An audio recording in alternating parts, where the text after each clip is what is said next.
This is From the Mezzanine, a film podcast. We are Matt and Chuck, and this is episode number 41. It's the first week of August 2022, and today we've got two in-depth reviews coming at you for the theatrical release of Bullet Train and the Hulu original Prey. We'll also cover one giant news story today that people can't stop talking about that may involve the letters W and B. And a little bit of the letter D. Don't forget the letter D. Yeah. And finally, we're rounding out the show with a couple of streaming releases and some mentionables. As always, our opinions are uncensored and unsponsored, though we wouldn't be opposed to a like or subscribe. Chuck, how was your week? It was pretty rad.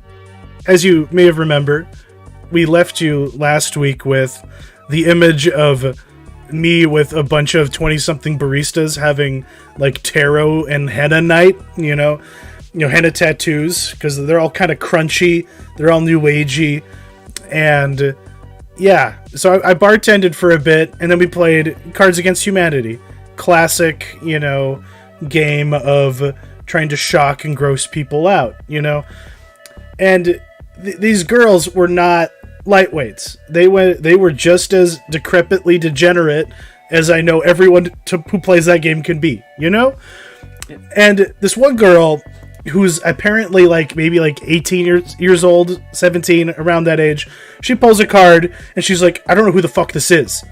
And she's like, who the fuck is Sean Penn? And I was just like, you guys don't know who Sean Penn is? He played that retarded man who was Dakota Fanning's dad in I Am Sam. And apparently, that was the worst thing I ever could have done. I R-slurred in front of a bunch of Gen Zs.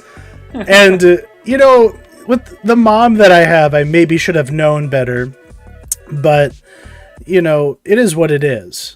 And I just kind of was, drunk enough that I just, bulldozed through it.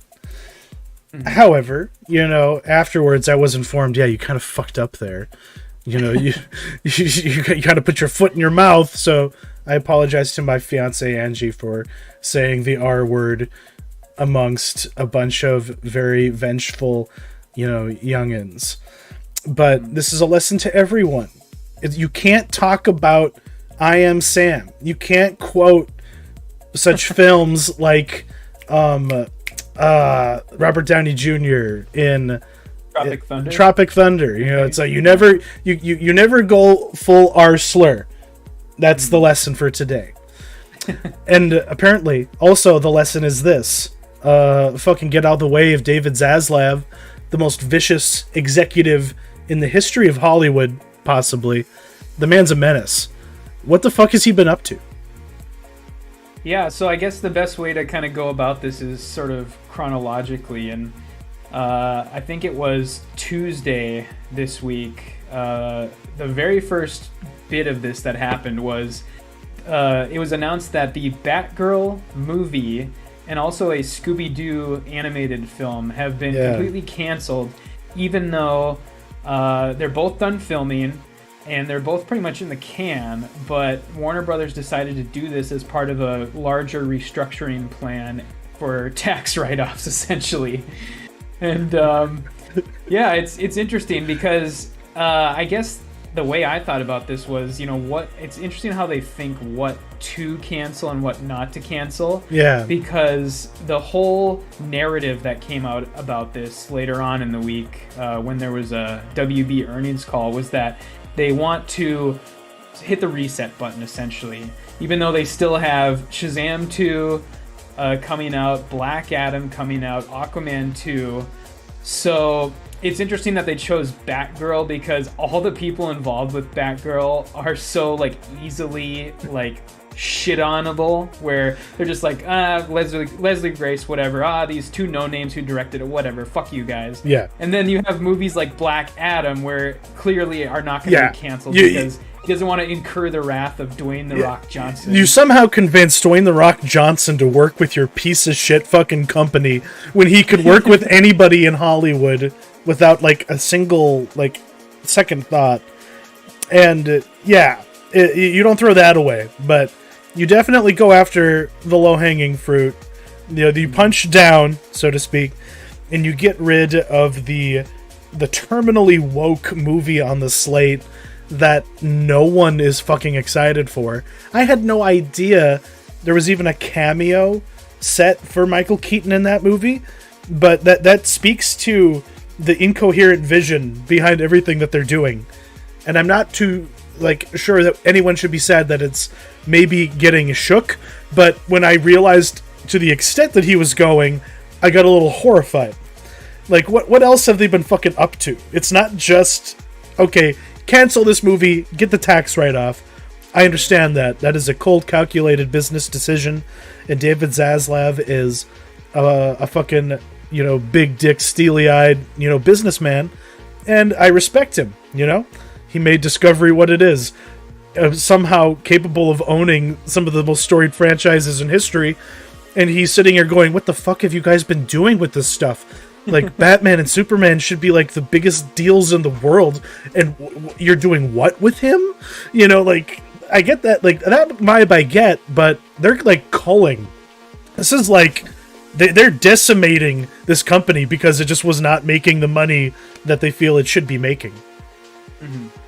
Yeah, and I mean, I kind of agree with you in that. I think this is the right move. I mean, you have to get on everything in the same universe. You can't have all these offshoots. I mean, you can have Todd Phillips with his weird Joker movie if he continues to bring in $1 billion per movie. Yeah. But get it all in the same universe. Other than that, and he called out in that earnings call that happened on Thursday this week. He called out Kevin Feige and the MCU by name, literally by name. So you know what they want to do. Yeah.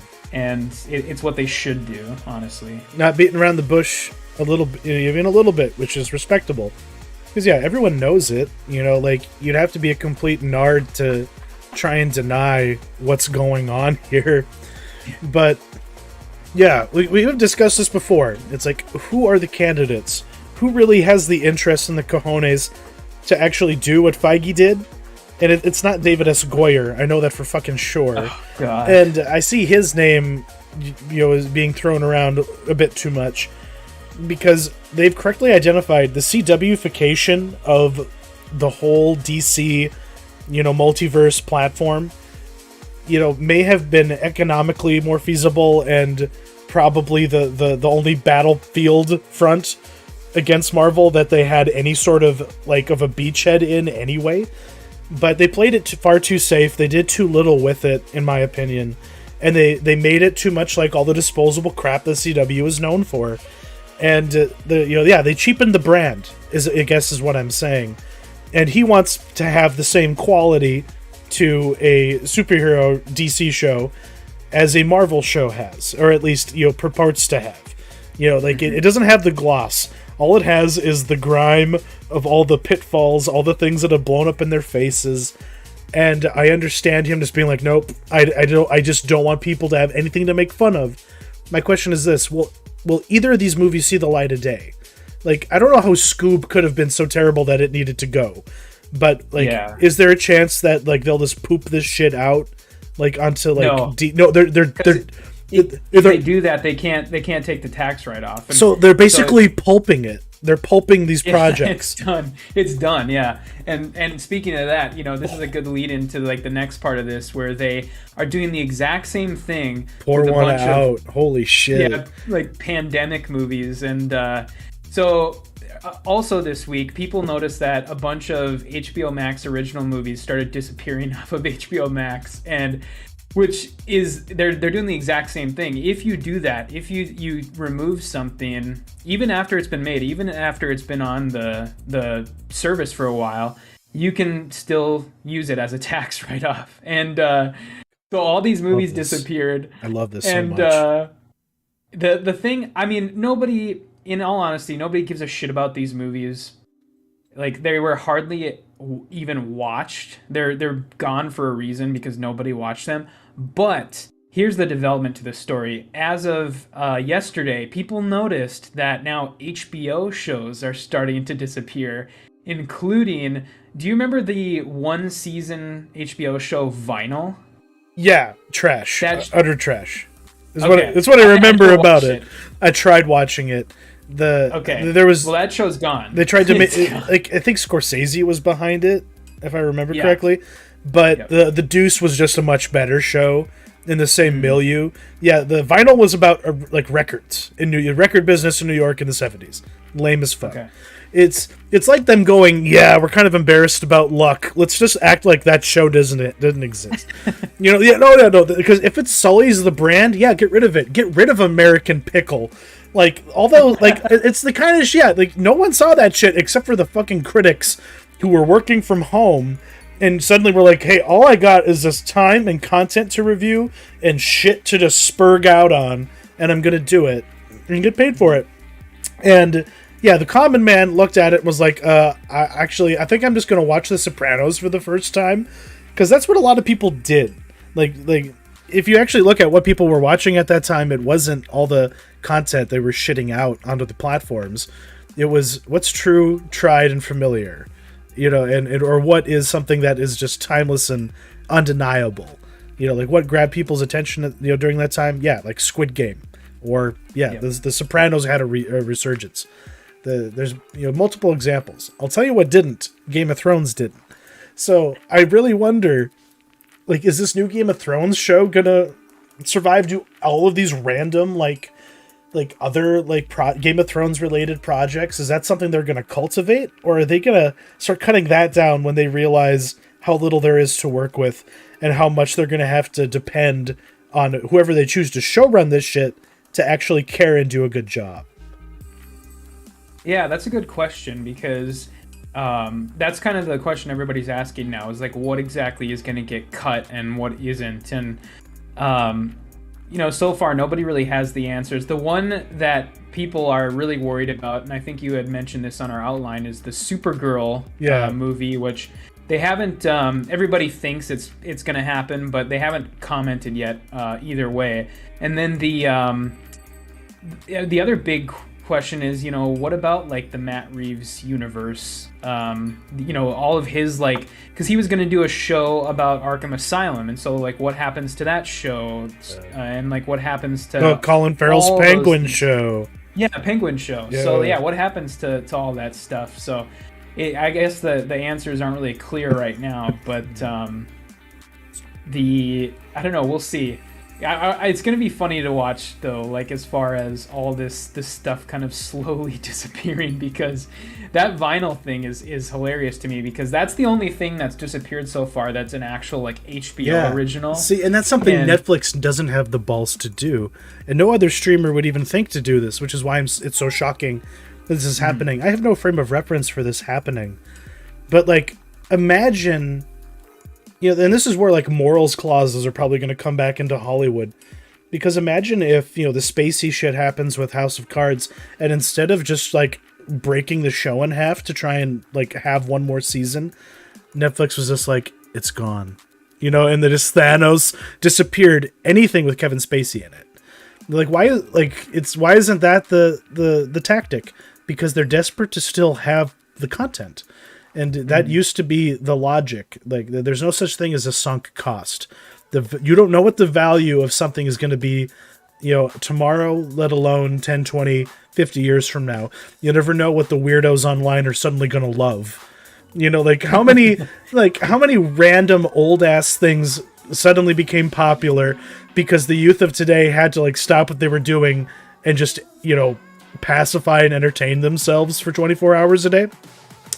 They dug up so much old shit and, like, gave it new life, and consequently, like, whether it's like, music on TikTok or even like shows or movies, suddenly be like, oh my god, have you ever seen this? This is wild. Can you believe that a movie like this exists? I don't know. The culture's in a weird... Yeah, that's what I mean. And it's not just nostalgia, because like none of these kids have any reason to be nostalgic for it. It's just, culture from another time that actually had substance, because so little of modern culture has it. And that's basically all that's happening. Like, what little that does have substance, is instantly attacked and destroyed. Like, look at what they're doing to Beyonce. Like, you can't even use the word spaz. This is, like, to circle back to my whole R slur issue. Now there's an S slur.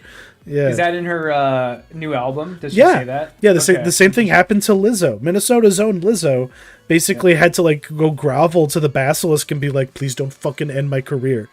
because like they use a word like spaz, which to me just means a goofball.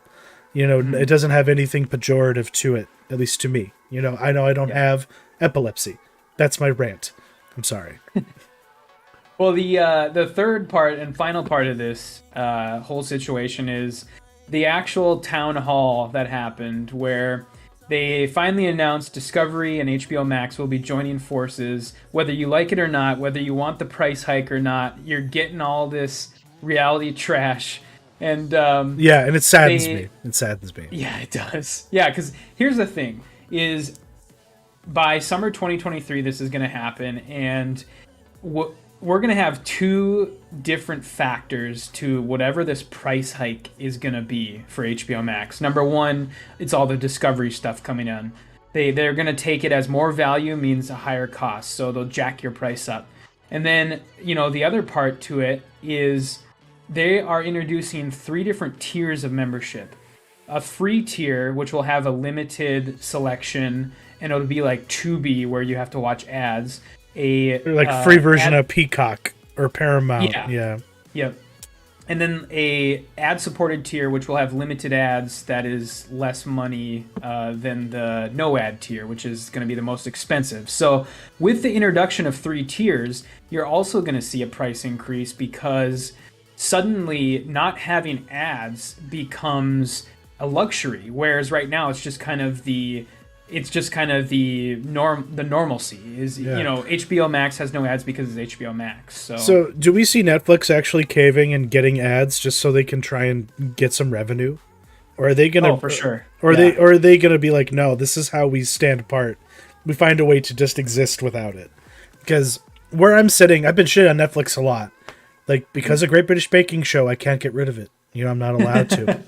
But so like I even was like, do I cut down to like not 4K on Netflix? It's like they barely have any 4K selection anyway.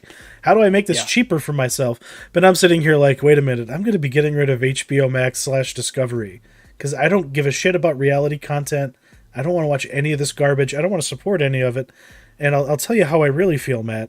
Yo ho, a pirate's life for me. And that's all that I will say. Yeah, I wish I could get rid of HBO Max. I think Netflix would probably be first to go for me because, I think back to our streaming episode where we ranked all the streamers, and HBO Max, despite the shitty company behind it, HBO Max has been the streaming service I've used the most. Same. And it is the streaming service with the best stuff, even though there is also a lot of crap on there. So I don't know. I don't think I could ever get rid of it unless they say, unless they jack it up to like, I don't know, 25 or more a month. So it, like, depending on what happens, because I've read conflicting articles. Some people seem to think Zaslav is actually going to be like, no, HBO, you focus on what you do well, which is narrative television, leave reality to Discovery, we're the kings there. But I've also read articles where people are like, well, wait, Zaslav is actually telling HBO to make less narrative television, more reality, which is true. Yeah, have you seen like the graphic going around that they showed at the town hall that has like the HBO and then the Discovery side, and then it lists all of like the positives of each. Yeah. And it's like one of them, it's so funny because people are getting all up in arms now because on the HBO side it says like male viewers, and then on the Discovery side it's like female audience. So it's like all females care about is the reality shit. All males care about is the prestige TV. Oh man, yeah, dude, did you watch Euphoria last night? Holy shit, bro. But that's what I mean. Those kinds of like rap shit, I don't think that like shows like that are gonna be happening anymore. HBO took a huge focus with Max to cultivate that urban audience, to be the streaming, BET, because BET sucks at what they do. Let's be frank. I don't besmirch anyone who watches it, but it could be doing so much more with its mandate as the black network. And HBO made it their fucking mission to like literally make like sometimes a half of your like options is all curated towards the racial angle. And it's just very funny to me that like that kind of, like targeting of those audiences is suddenly like, you're going to start being underserved now because financially it isn't paying off. I don't think any of those shows are actually being watched. Like Tube Dope Queens is something that critics seem to love, but like that kind of content, no one's watching it. That weird, like, I think, like, was it Luca Guadagnino, or I can't say his name.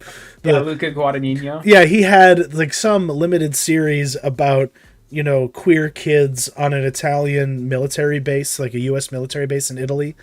And I doubt anyone watched that. I don't think, but I don't know. I don't think anyone's watching Irma Vep either, as cool as Irma Vep is. But we'll talk about Irma Vep another time. No, you're totally right. Yeah, it is going to become, I think, more like as people get more concerned with profits. It's going to become less diverse, despite all of the Twitter's cries, and it's just pretty soon that stuff's not going to matter anymore. Like it seems to matter a lot right now to these companies. ESG ratings were pretty significant for a time, but as we saw with Disney in Florida, your ESG rating means shit, when in certain situations. But we're not, that politics is downstream. We're not going there. But yeah, that's kind of the deal, the whole deal. But let me ask you this to kind of close out this segment. Does all of this stuff that's happening hurt the HBO brand, the prestige TV brand? Does HBO start becoming known as basically another Netflix or something? Yeah, unfortunately, because that's the thing. Discovery as a brand was always trashy. Reality has always been trashy. Mm-hmm. And that's been kind of the problem, like with, me personally being interested in watching anything on there. Angie loves it for Ghost Adventures, Ghost Bros. It's good for the Ghost Bros. Yeah. It's got everything. Like from, like, you can see him in Affliction shirts and in sequin jeans era Zach Baggins all the way to the present day. And that's pretty cool. I'll give him that. But I really have no use for Discovery whatsoever. Or reality networks in general. I get nothing out of that shit. So to now know that because that brand, that content is more successful, that the cream of the crop is now just going to be tossed in with the cottage cheese, I'm not here for it. This is like taking, sorry for the gross description, but taking if I give November a sippy cup of milk, sometimes it falls behind the headboard of the bed and goes underneath the bed, and it lives down there for a while. And imagine taking the sweetest cream from the top of your cow's your daily delivery to you, and then just throwing it into an old ass decrepit, crusted over fungal universe, and then taking a swig of it. That's what this feels like to me. It cheapens the brand for me personally considerably, and I can only imagine that unless it is siloed to an extent, I really wonder what they're going to brand this company. If they're going to stick with the name, or even if the service is going to have a unified name. Because whatever they call it, I need to have a way of just finding HBO's shit. If I don't have that, I'm less interested in maintaining my relationship with them.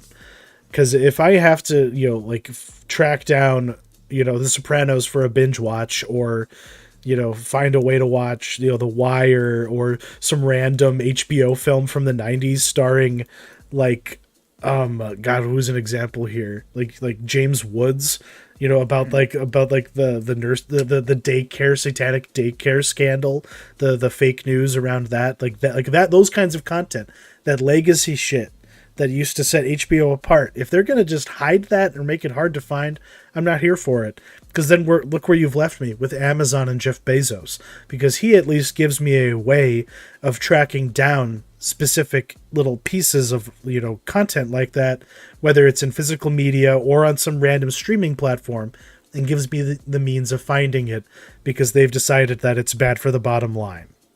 That's my final thought on that.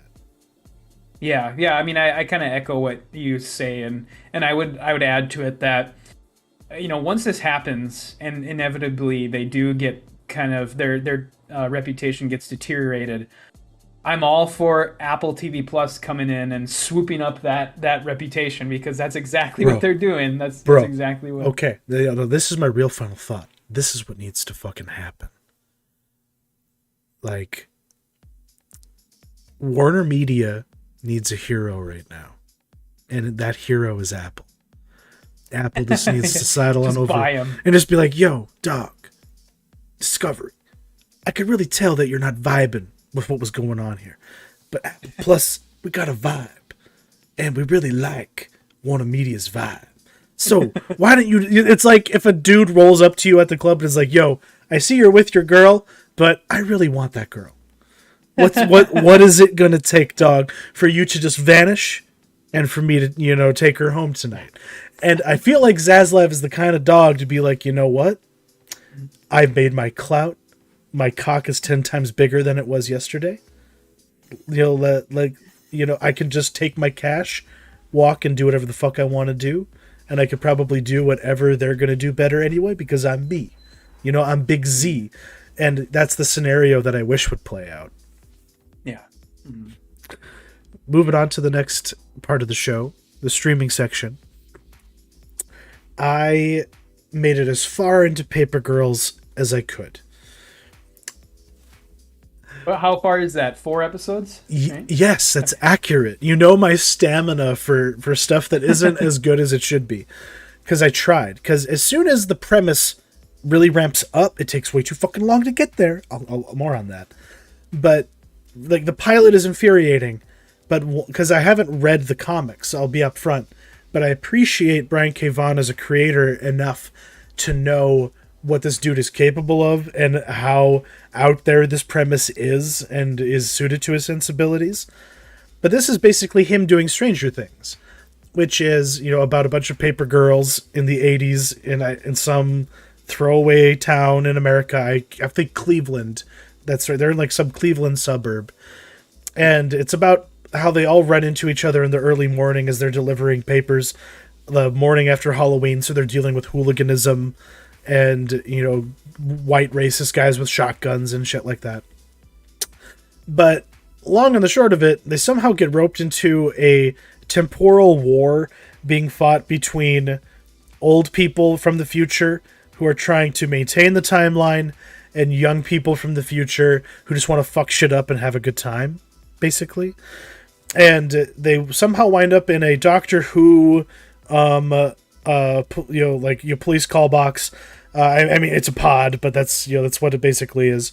And they wind up in 2019, and there's a bunch of zany adventures and a bunch of moral quandaries. And I really wish that they had fucking watched Yellow Jackets before they started making this show, because the tone and the qualities that are probably evident in the comic, but not evident in this show, are all over Yellow Jackets. And they didn't have as strong of a cast. It doesn't have as strong a writing, but it's trying desperately to kind of be that kind of high concept show with young women in it, and to have them, be realistically portrayed, but there's nothing realistic about the portrayal. The acting is wooden, the writing is stilted, and the high concept falters every step of the way for me. And this is just another failure of Brian K. Vaughan adaptations. Like, he's 0 for 2 right now, unfortunately. Yeah, I have read the comics. I'm not up to date, but I don't know. I can't bring myself to watch this because it looks so like uninteresting to me as far as the aesthetic. Like, they didn't really capture the aesthetic of the comics. No. And I don't know if it seems like it to you as somebody who's actually watched it, but it seemed to me like the trick they're trying to pull with this show is where they make the first season and it's really, really like low budget, and they're just hoping that it gets popular. Yeah. And then if it gets popular, they'll throw a shitload of money at it to actually do what's in the comics. So I don't know. Does it feel that way at all? Like, it's really, really cheap? Oh God, no! It's horribly, horribly cheap. Like, if you're trying to make Stranger Things for your network, actually try and hit the same level of production value that Stranger Things has. this doesn't even feel like as good as a CW show. Like the pilot really does feel like it's of the quality of a 90s Nickelodeon show. Like did you ever watch The Tomorrow People, that Canadian sci-fi show? No, I don't think so. The original, it's really fucking weird. Canadian kids television is the most bizarre on the planet. So it's kind of like Animorphs or like Alex Mack, like that type of thing. Exactly. It feels like our modern equivalent of that. Yeah, exactly. Because the special effects really aren't that good. The acting from some of the characters is just some of those actors is just so outright bad. I can't handle it. It's no good. Like, the characters are so one note. Like one is the but then you look at how compared to Yellow Jackets, like when you compare Nat to like the butch badass, one who's all prickly and hard to work with, and you just compare how those two characters are written and performed. One feels like a real teenage girl, and one just feels like a kid at drama camp. Like, that's the level. They did not do their diligence in putting this thing together. And even the adult actresses, I think one's a stand-up comedian. I forget her name. She's an Asian lady. She plays the future version of the main character.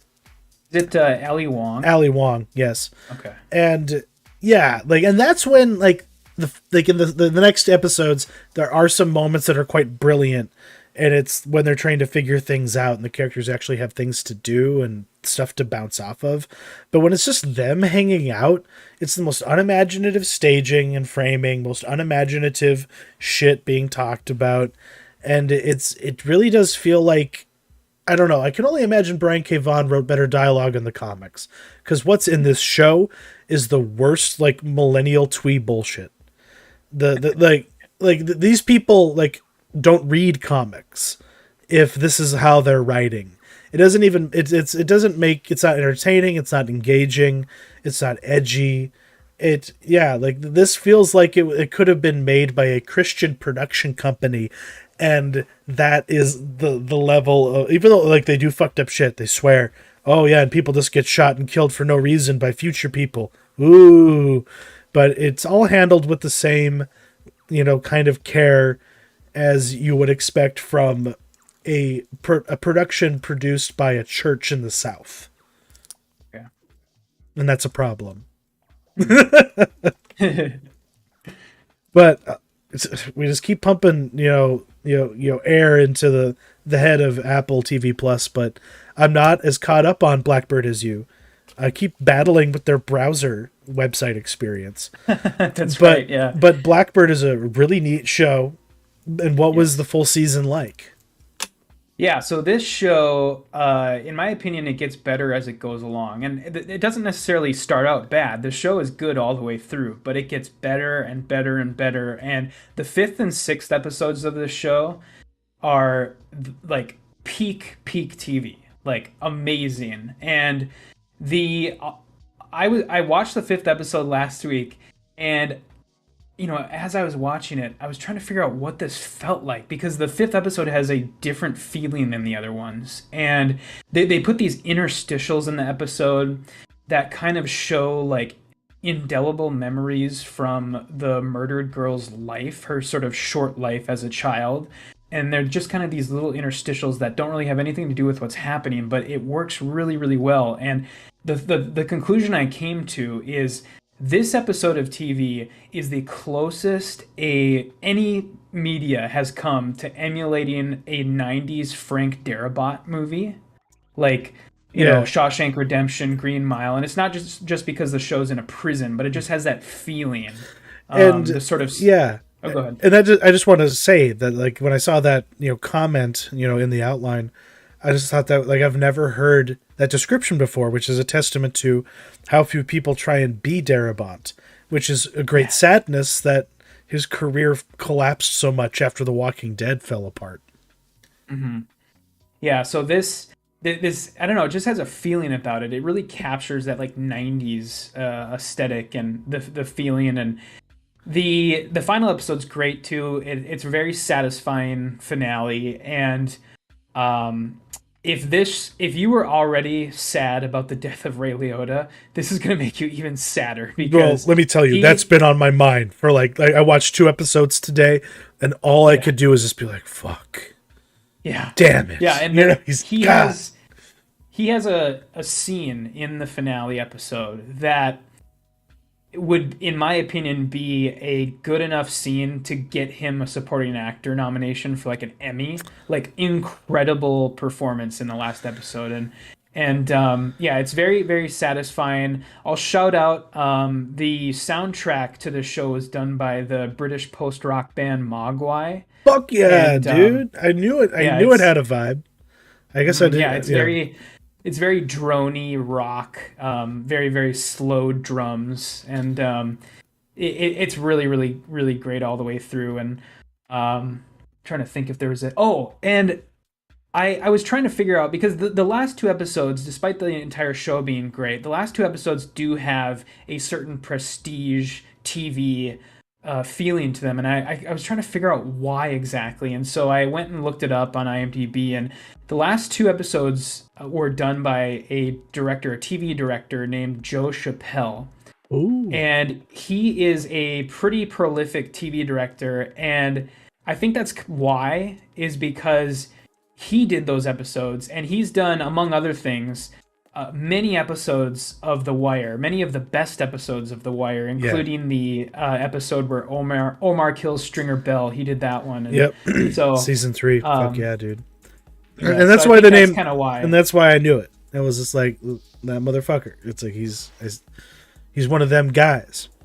Yeah, And maybe that's been the problem at HBO is that all their real talent, like the guys that made the prestige TV episodes of like Game of Thrones, The Wire, and even some of the comedy series that they have, they've all been poached and been taken elsewhere, or they just haven't been delivering. The people they've held on to haven't been giving them anything, you know, or at least not as much as one would expect. Like, God, the guy that did In the Thick of It did that dumb space show, right? Didn't he?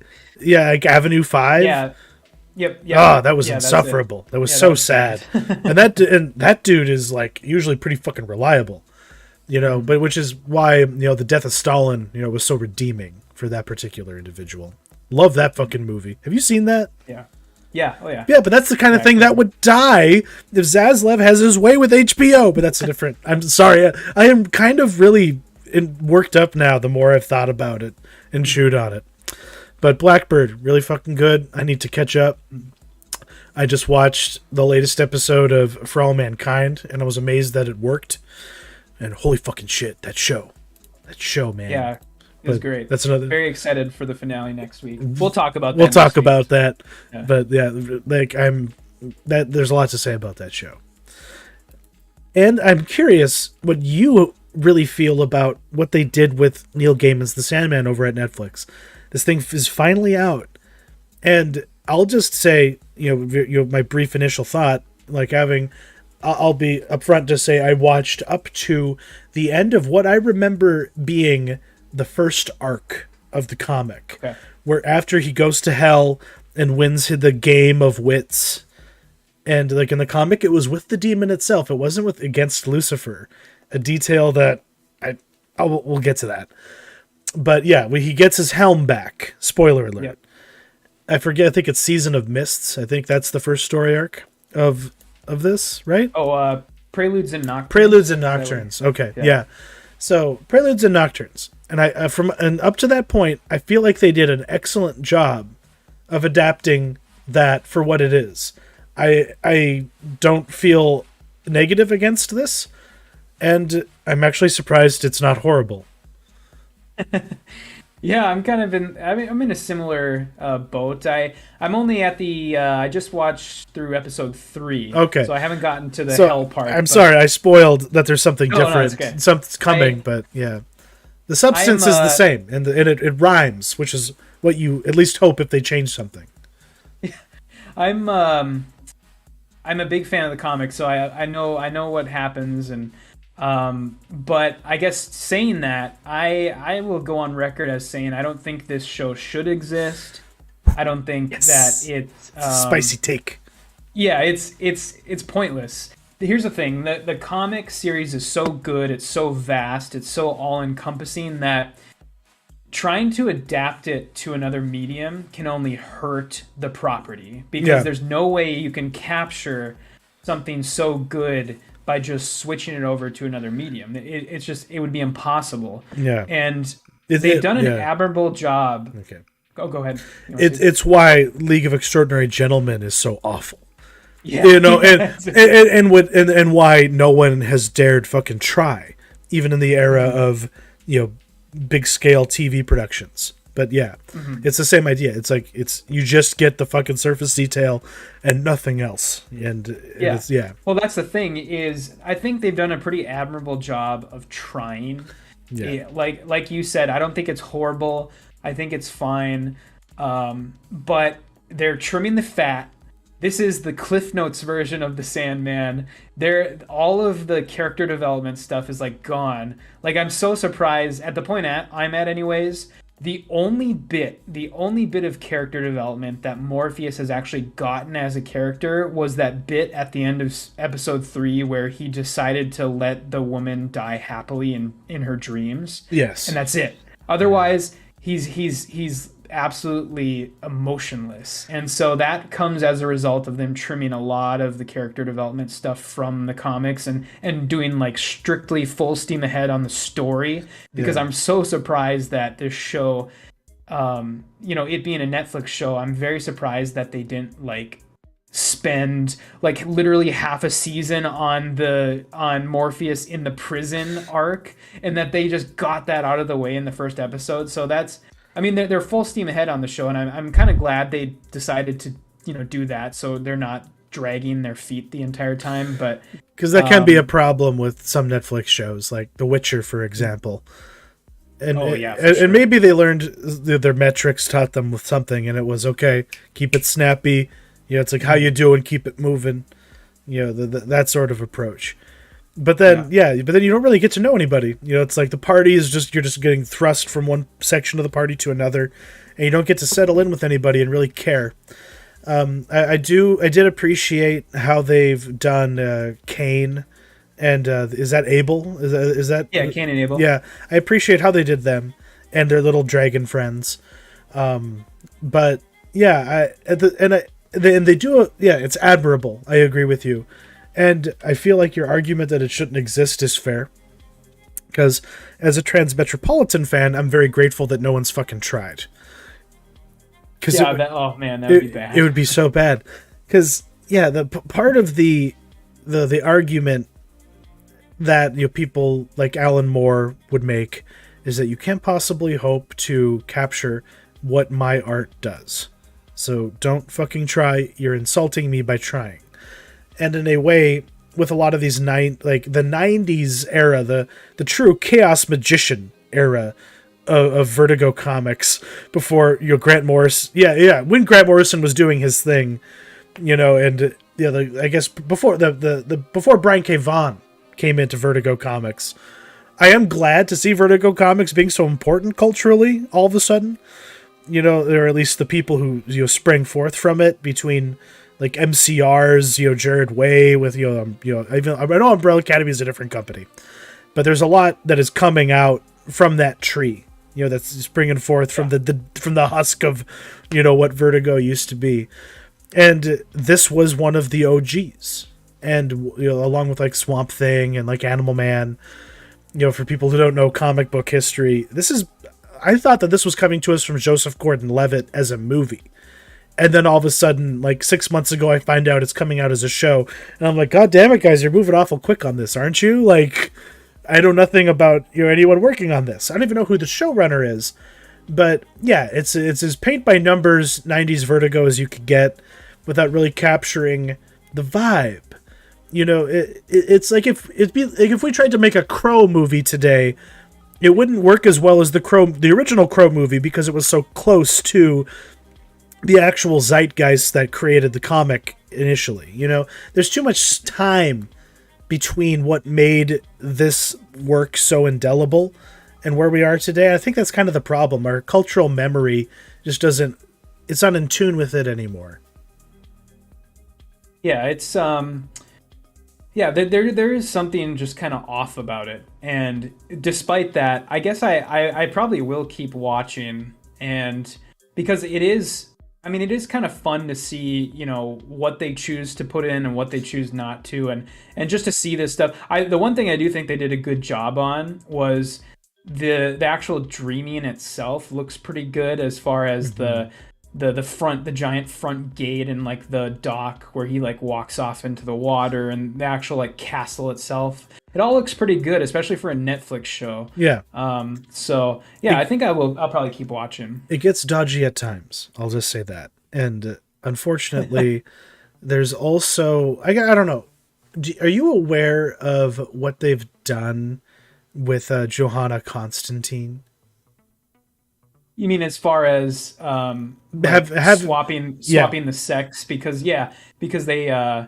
they don't want to. I think they wanted to take this out of the DC universe. Is that the reason why?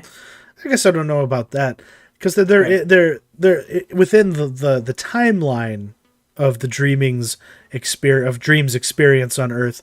He did know Johanna Constantine, and she was an ancestor of John Constantine. Was my understanding. Okay. And for some reason, they have brought Johanna into the present. So instead of having Dreaming dealing with John Constantine, he's dealing with Johanna. Okay, that would make sense, yeah, because I had always thought that it was because they wanted to sort of remove themselves from as many of like the DC universe stuff as possible to make it a separate thing. But it's funny, that though. Makes sense too. It's funny though, because with Keanu Reeves being the G he is, he wants a Constantine too. Oh yeah, that's right. Yeah, that would be cool. That would be cool. And this show, for the most part, is inoffensive, and it's, I don't know, the lead's performance, I agree with you, is this not enough. I don't get the sense that there's actually a cosmic being there, and when Death shows up, she feels too much like a regular person, and I don't know if I just don't understand the character well enough, but that's how she's played in this, and that bugs me, I guess. It's not the casting choice, it's just how the character's kind of presented in general, and there is a cheapness that kind of creeps in. Like I said, there's some dodgy green screen work happening, but when they have to recreate a specific character from the comic, like whether it's like the demon he duels in hell, and the weird, like how he had like weird, he had like 4 mouths or something like that, like all the weird like 90s comic book shit is still kind of there in the visual aesthetic. And that's what I found the most shocking, honestly, I was like, oh yeah, this is how I remember it looking. It doesn't betray, that aspect of it. However, it just feels like I criticized Paper Girls for, this is just the perception of what was cool about the year 1991, or like whatever the books were coming out. Like, because everybody who's a young millennial wishes they were the witchy people who were watching Buffy, who Buffy was made for. Like, I visited a witch shop this week for work, and I was just kind of reminded about the age gap and the weird generational differences in goth culture, and I think this is part of the problem. Like, modern goths don't understand the commitment that it takes, to be that pale and that morose all the time. Kids these days don't get it. All right, but any final thoughts on Sandman? No, I'll keep watching. Okay. With sort of I'm sure we'll probably maybe talk about it again once we've both watched all the episodes. If you're going to keep watching, I'm going to keep watching. I feel like I owe it, because Vertigo Comics very formational for me, as an individual, and this was part of it. I sailed the seas, of the Pirate Bay, and I downloaded the full Vertigo collection as of the year like 2009, and I went home for the summer, and I just poured through that shit. I read so many weird things. Like American Virgin, if you've ever heard of that, it's so weird. Okay. Yeah, like I don't know, like lots of weird shit. Testament, Yeah. fucking Oh really, yeah. the I know Testament that one. rules. But yeah, this was the starting point. Like this, you start here, and then you realize, oh, this is what comic books can fucking do. And I don't think this show really this show is just for fans of that and people who have no idea what they're watching, which is what Netflix does well. Yeah. Moving on to the mentionables. I guess I'll start with a Vampire Survivor first. This particular thing is on Game Pass, and it's also free to play on a browser, and it costs you like $4 if you're going to try buying it on Steam. I got some gameplay captured, but this is basically just Pac-Man on meth. The whole point is to not get hit by the ghosts and pick up as many dots as possible. It borrows the vibe and aesthetic of like a 8-bit, 16-bit, Castlevania type game. And yeah, like this is just some random gameplay I captured. And the whole point of the game is you level up and you have different, weapons that have different attributes. And as you level up those weapons, you scale up, their cooldown, their damage, and so on, which is good because the longer that the time ticks, the more enemies spawn and the more powerful they are. And it's one of those games where you just experiment, you try and figure out what works, and like what has like the best combination for each stage, and you just try to get yourself to be built up to a point that you break the game. Like that's how I play this anyway. Have you been playing this at all? Oh yeah, I play this. I have this game like perpetually downloaded on my PC because I just love popping into it and playing like a game here or there. Maybe a couple times a week, and yeah, it's so fun. I mean, this game is like pure like lizard brain, like dopamine rush because especially with like the sounds. I love the sounds of this game. Like when you pick stuff up or get new powers, or when you open the treasure chest and it plays that song. Music is the best. Yeah, that music is the best. Awesome.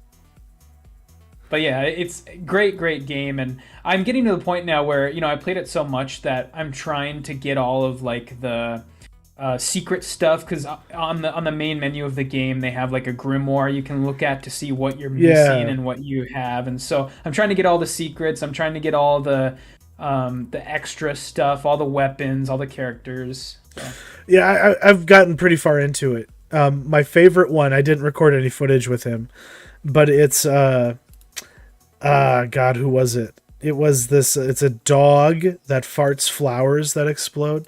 I'm trying to pull up the grimoire screen. I know I had it somewhere. I tried to use Canva to make the video today. There we go. This is the title screen. The gimmick of the game is it's made by a guy named Ponkel. Pretty cool. This is old news to most people. It's been out for a year, and I play catch up with video games a lot. But this is like on my like best of the year list. Like best of the decade list, best of the century, like because it's based off of like a mobile game called Wizard Survivor or Magic Survivor or something like that use the same system. You have one input, you choose which way you're walking, and the game automatically activates the abilities and weapons on a cooldown. And you just try and scale up so that you can handle everything that the game throws at you. And like you said about the sounds, it's like better than a slot machine. When that music kicks in and you can just like jam the fuck out, and it's like, all loud and shit, and you got all the lights flashing. There's nothing else like it. And let me ask you this. What's your favorite weapon? Oh God. Oh, that's hard to say. That's really hard to say. Because another part of the game is you level these things up, and you can evolve them if you also pair them with like a stat bonus item as opposed to an offensive one. Mm-hmm. And the one that I find myself gravitating towards, I gotta have it, is the lightning bolt ring with the duplicator ring, because then every time lightning strikes, it causes 2, lightning explosions. And if you pair that with a cooldown item and like an area of effect item, you can just like wipe the whole fucking screen with that, especially, if you've maxed up, like other aspects of your game. And yeah, it can get retarded towards the end of a playthrough. And one of my clips here, I forget how deep, like I played it all the way to the end, but sometimes you can be good enough that you don't have to move at all. You just sit there and just farm experience, around you. Yep. But then eventually, like when I first played the game, I found myself being like, I have to like run around. It's bullet hell. Got to not get hit by any of these things. But yeah, the sprite work is great. The variety of the enemies is great. The humor of the game is impeccable. And just really impressive that a single guy with, obviously some help eventually could conceive of something this fun. It's pure. This is the same principles of Pac-Man, maneuvering around an area and trying not to get hit, with Castlevania, aesthetics and, tropes. And it's just there to reward your Skinner box fix. So I play this, and then by the time it's like 11:30, I'm ready to go to bed. Like yeah. It's and it's awesome too, because this is still technically in early access, so there's more to come. I mean, he's going to keep adding to this, and that's part of the brilliance is every time I do a run and I do something I've never done before, I unlock something new. And it's like I like that right now on my screen, on my list of levels, there's one thing where it's like all warped and like staticky, and it's like, oh shit, it shouldn't be like this, and that's just the name of the level. It's like there's something wrong here, something's glitchy. So yeah, the nothing but surprises and really rewarding. Yeah. And you did some homework, Matt. You read a screenplay that was somehow put online for a film that hasn't been released. Blonde, from the novel by Joyce Carol Oates by Andrew Dominik. He's been working on this forever.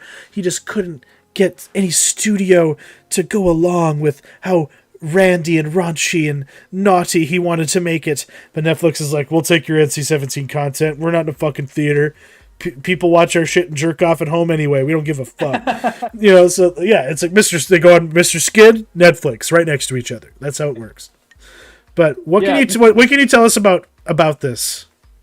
Yeah, I somebody was nice enough to send this to me and online, so I figured I wanted to read through this because before I saw the movie, because I'm a really big fan of Andrew Dominik, and I read the screenplay for The Assassination of Jesse James too, because it's one of my favorite movies of all time. But so I just kind of wanted to read this and know what to expect. And there's a lot of press around this movie already because of the fact that it's NC-17, and I wanted to know kind of what all the hubbub was about. And let me tell you, the people, whatever the movie the trailer for this is selling, it's not the movie that people are expecting, because this is not going to be like, people are going to be turning this movie on after watching the trailer and being like, oh, Marilyn Monroe historical biopic, I'm ready. And all the parents and all of the old people across the US are gonna turn it on and be like, I remember Marilyn Monroe, and what they're gonna get is not gonna be what they want, because this thing is, oh man, it's so dark. And it's basically about first off, the very, very beginning title card says this is a work of fiction. Okay. To go somewhere else for historical facts. That's like the very first title card. That's a big dicked opening by Dominik here. Just to be like, don't come at me with your fucking complaints about historical fidelity. This is Braveheart, motherfuckers. Yeah. And the thing is I think more than anything else, it's to protect him from getting sued to high heaven, because this film is going to make a lot of people look really, really bad, because it's essentially about how she was mistreated in her time in Hollywood. She was taken advantage of many studio execs, many celebrities. Ooh. So this is this like the ultimate Me Too movie in that respect? Where it's like, not really. This is where the casting couch happened. Well, there is an element to that, but it's not. I don't know. It doesn't play it as like a slap on the wrist, like shame, shame type of thing. Okay. It could just kind of presents the facts, and it presents kind of a warped version of the facts too, and that's part of the reason why I think he put that title card there because so the movie is divided essentially into three different acts, and they're divided up by who she's dating at the time. And the men that she's dating are only referred to as the ex-baseball player, the writer, and the president. And so yes, we see JFK. Yes. And it's nuts. And so basically, for anybody that knows anything about Marilyn Monroe, these people are obviously Joe DiMaggio, the baseball player, Arthur Miller, the writer, and JFK. But it's never said that. And it's awesome. The movie's kind of divided up into three sections in that way based on who she's dating. So is that DiMaggio? That's DiMaggio, yeah. Bobby Cannavale plays Joe DiMaggio. And so the movie is basically about, I mean, like I said, about her relationships, also her relationship with her mother, and her estranged father, who wrote like letters to her all her life, but she never actually met. And they don't know like if the person who was writing these letters, they don't even know if it was her real father or it was just some psycho guy who was like, I am your father, I'm gonna write to you for the rest of my life. That's fucking weird, man. That's cool. It's so weird. And and the visual aesthetics obviously change based on the era. I believe so. Yeah, I think that's going to happen in the movie itself. They don't differentiate it in the screenplay, but I think that's kind of how it works out. But so this, oh my god, I can't stress how like fucked up this is going to be because there are he's Arthur Miller. That's right. Yeah, he looks so creepy. He looks so creepy and old in this. Because he looks so virile and young in Winning Time. In comparison. Yeah, he does. Yeah. But, so, over the course of her life, Marilyn Monroe, rumored, I guess, I shouldn't say this as fact, was rumored to have had many abortions, including one by JFK. And in the movie, she has multiple conversations with her aborted fetuses. Like literal conversations. And, Do they talk back? Yes, yeah. The fetuses talk to her, and she talks back to them. And is this like Miranda July talk to them? Like, is it just Marilyn Monroe going, "I'm your dead baby," or is there more going on? Do we actually like meet the person that the baby would have been? No. These are literally like babies talking to her. And I would assume in the context of the movie, they're going to be played as sort of like dreamlike, surreal sequences. I have to remind myself you haven't seen the movie. This is a screenplay. Yeah, this is just a screenplay. So there's a lot of context that I don't really have. But yeah, it's going to be nuts. And I guess I want to kind of close it out with the ending. The final 10 pages of the screenplay are crazy because it's kind of all the stuff that has to do with JFK.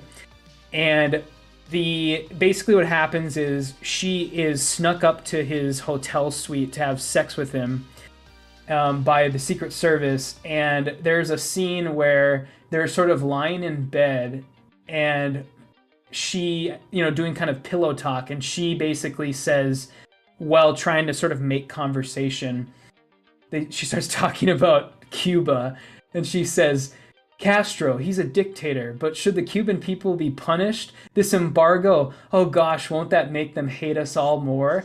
And JFK proceeds to fly off the handle and beat and rape her, ass rape her. And this is all in the movie, and it's gonna be fucking off the chain when it happens. Like, people are gonna like go berserk. I know it. Who's playing Kennedy? It's some guy who has literally like made a career out of playing Kennedy. It's the same guy who plays Kennedy in Jackie. So I don't know his name, but he's kind of a no-name actor. That's a weird niche, but yeah. I guess I respect it. It's just like the people who are Teddy Roosevelts and everything. Yeah. Yeah, it's the same thing. So, yeah, it's gonna be nuts, and I'm really excited to see what people's reaction are to it because it's a lot weirder than this trailer makes it seem, and I have a feeling many people are gonna be pissed off. Many people are going to have to defend themselves after the people who are still living are going to have to defend themselves, Oh defend shit! their I supposed suppose. actions. So, Excuse me. Sorry. um, but I think the conversation around this movie, if I had to guess is many people are going to be talking about how Anna de Armas can't hide her accent, Okay. and Yeah. I think that's going to dominate the conversation a lot. Where there's going to be people who are like praising her and calling for her to be nominated for awards, and then there's going to be people who are going to be like, this performance was awful because she couldn't hide her accent. And, Yeah. but yeah, very excited. Because supposedly she was like going to vocal coaches and shit, I believe. Yes, yeah. And have you watched the trailer for this, like with sound? Many times, yeah. Okay. Yeah. Because you can tell that she's it's just Anna de Armas. I mean, she's Cuban. She played a Mexican, Venezuela. What even was the race of her character in that fucking movie? I don't even know. I think that's the point. I'm white and I'm terrible. That was the lesson. But which one? James Bond? No, in Knives Out. Oh, Knives Out. Yeah, that's right. Yeah, yeah. She was. Yeah, I don't remember, Mexican or something. Yeah, because everybody said something different in every scene. That was part of the joke, I think.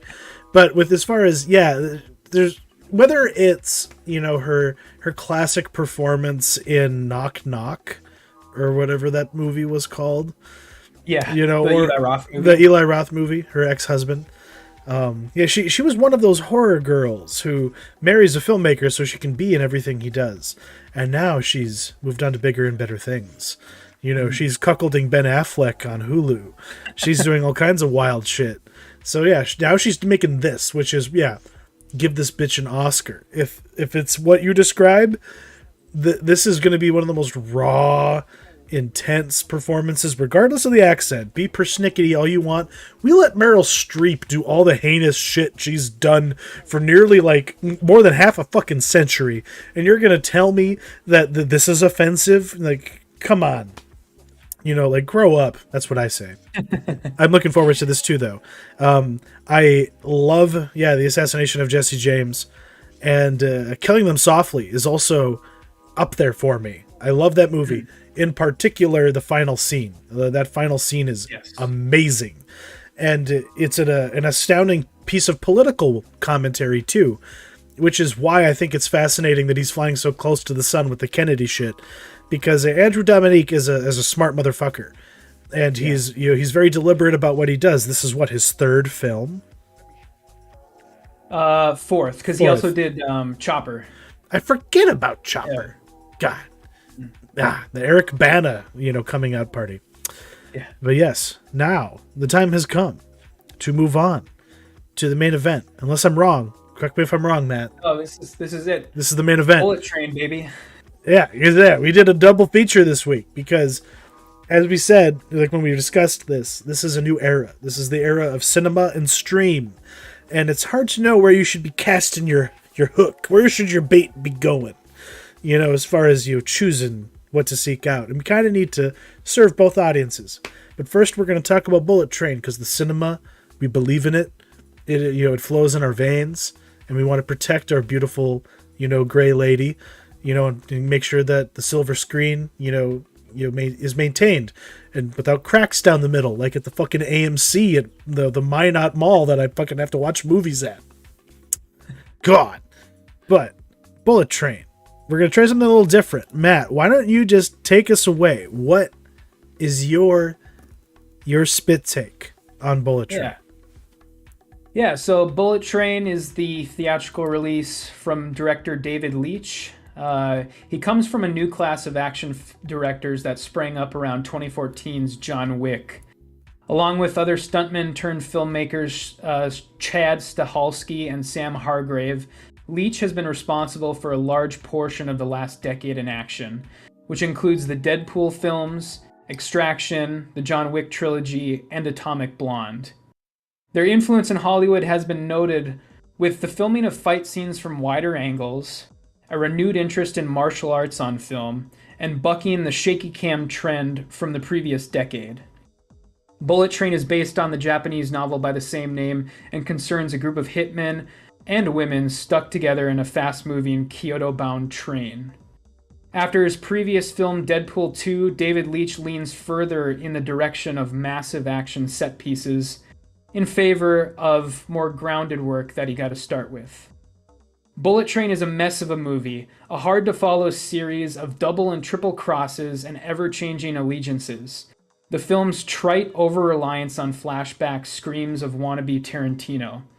The film's cast, while good in their respective roles, gets bogged down by shoddy comedic relief. Brad Pitt comes out the least scathed, as the audience is reminded of what a consummate professional the man is as an actor. And the film's first two acts provide a dose of inspired martial arts action that John Wick fans will be looking for, but the final 30 minutes gets lost in a CGI fuckfest. Overall, I enjoyed the experience of watching this film in the moment, but now, a mere 24 hours later, anything memorable about the film escapes me. So, Chuck, what did you think of Bullet Train? I guess I'll come at it in two different ways. First, this is exactly what Jordan Peele was talking about, America. You got to wake the fuck up and pay attention. You know, all of the problems he identified with the nature of spectacle, I think, is maybe evident here to an extent. Not that they're like, you know, killing babies by making a movie like this. I'll come back in now, playing around with different formats while we do this thing. But yeah, I had a good time with it, but I got a little bored during the first like act and a half, because I was just like, when the fuck is shit gonna start happening? Because I think we should mention, this is based on some kind of international bestseller, translated from Japanese, this like novel that was apparently a global big deal. But there's some whitewashing going on here. A lot of these characters were supposed to be Japanese, and now they're like British or they're Brad Pitt. And you can complain about that. I understand why you are. I am an aficionado of Asian cinema, and I want to conserve it as much as everyone else does. But when one is making something for the international market, you get Hiroyuki Sanada, you get Maki Osai, or the guy hero from Heroes. You get that guy to show up, and you make a broad-based Hollywood film that you can slap people into the. This is just what you do. I don't know what kind of world you people want to live in, but we have to live in this one. So that means Brad Pitt gets to be the main character in this, and Sandra Bullock gets to be in his ear. And the cameos, instead of being like, I guess, Jackie Chan, or like, who's even a martial artist from Japan of note? I guess the biggest one right now is actually in this movie, and he's completely wasted. It's Andrew Koji, the guy who plays Kimura. Shit, really? Yeah, he does nothing. Incredible. He does nothing in this. That's so sad. And that's the failing of this, if there is one, is that they couldn't have highlighted that motherfucker. Like, imagine the crew from like The Raid in this. Yeah. Like, they were wasted in Star Wars. It's basically the same thing that they did to this guy. Mm-hmm. Yeah, he's the Andrew Koji. He is in the HBO Max show Warrior, which is based on, I don't know if you're familiar with that, but yeah. We talked about that. Based on the writings of Bruce Lee, the sort of screenplay he was working on when he died, and in that movie in that show he plays like the Bruce Lee analog, sort of. Gotcha. Right on. Okay, that makes sense. Yeah, so I guess that's the failing of this, and I guess that there was another way, I guess, to kind of come at this. Talking about Tarantino ripoffs. Do you remember a movie called Lucky Number 11? Yes. Do you remember Josh Hartnett? Yeah, Bruce Willis, Morgan Freeman, and Ben Kingsley for some fucking reason, and Lucy Liu for even more inexplicable reasons. Strange cast, but that's just how movies were made in the early 2000s and mid 2000s. Because there's also a movie called Smokin' Aces. This is basically like Smokin' Aces on a train, but made for your liberal progressive aunt. Because instead of Smokin' Aces being edgy and gross and terrible, and the Carnahan brothers, Instead, yeah, it's Leach, who's like, I could probably direct Ryan Reynolds in a family film if you asked me to, but I would, make him the modern day Jackie Chan, because that's what he does. And Yeah. Oh, go ahead. yeah, and as far as is like what this movie reminded me of, yeah, it reminded me of that era when people were like, okay, yes, we want to be like Sin City, but we can't commit to the Frank Miller edge, so we'll just do something really stylized, but kind of half cocked. And this movie finally unloads at the end, but at that point there's so much shit going on you can't appreciate them going for the jugular, like in a more committed way, because like it drags its feet, and I think that's just the consequence of the book it's based on. Because before this was a blockbuster film starring Brad Pitt, it was a stage play. Before it was a stage play, it was a translated from Japanese airport book. And yeah, it has like what did you think of the cameos? It's like, does that redeem it for you at all? Oh God, no. Yeah. It's so annoying, so distracting, and just like David Leitch showing his like famous friends. He's like, hey, look I worked with these people on my previous movies. And yeah, I mean, at this point we're gonna get into spoilers. We probably have been in spoilers for a bit now, but yeah. So Channing Tatum and Ryan Reynolds make cameos, and it's just super distracting, and like, and then I mean even Sandra Bullock to some extent, because it's like she leaves the movie for half of it. Yeah, and she's she obviously just went into like a sound booth and recorded all of her lines, and then showed up to set like one day to show up at the end there, which was all green screen anyway. Yeah, and it was like, clearly what happened with this movie is they were filming next to the soundstage for The Lost City, because fucking Channing Tatum and Sandra Bullock walked over from The Lost City, and David Leitch was like, hey, want to be in my movie for a couple days? And then they were like, hey, Brad Pitt, want to be in The Lost City for a couple days? Because I haven't seen Lost City, but I think Brad Pitt's only in it for like 10 minutes. So. I think you fucking figured it out, Matt. Holy shit. Yeah. Oh my God. It is kind of like, oh, hey, I'm Ty West, and you guys are working on Avatar 4. Why don't you make my movie in between? It is kind of like that. Strange things happen in Australia, I guess. What the fuck? It was very distracting, but I guess like also while we're on kind of the topic of casting a little bit, I did think a lot of the actors did pretty good in their roles. Brad Pitt was great. I love his commitment to like the fight scenes, because maybe this is where we'll kind of differentiate a little bit our opinions, but I liked the first like half of the movie's fight scenes better than the end, because it was still kind of in that like grounded martial arts style where it was people just having fist fights on the train. Yeah. Like the fight between Brad Pitt and Aaron Taylor Johnson, and then the fight between him and Zazie Beetz when she showed up for a little bit. And we'll talk about her more later. I promise. But I really liked the initial fight scenes, because you could tell that the actors were actually doing it, and that they didn't have stuntmen, because they were filmed from a wide angle, and you could actually see their faces in the fight. Yeah, and, like the quiet car fight. That was cool. Yeah, that was cool. And that's the thing. Like the stage play was described as a manic game of musical chairs. Okay. I could see that. So that's and functionally that is what is happening here. But my suspension of disbelief was tested a few times, because I was just like, wait a minute, this knocked out, drag out fight is happening in like the first class bar car, and no one fucking knows.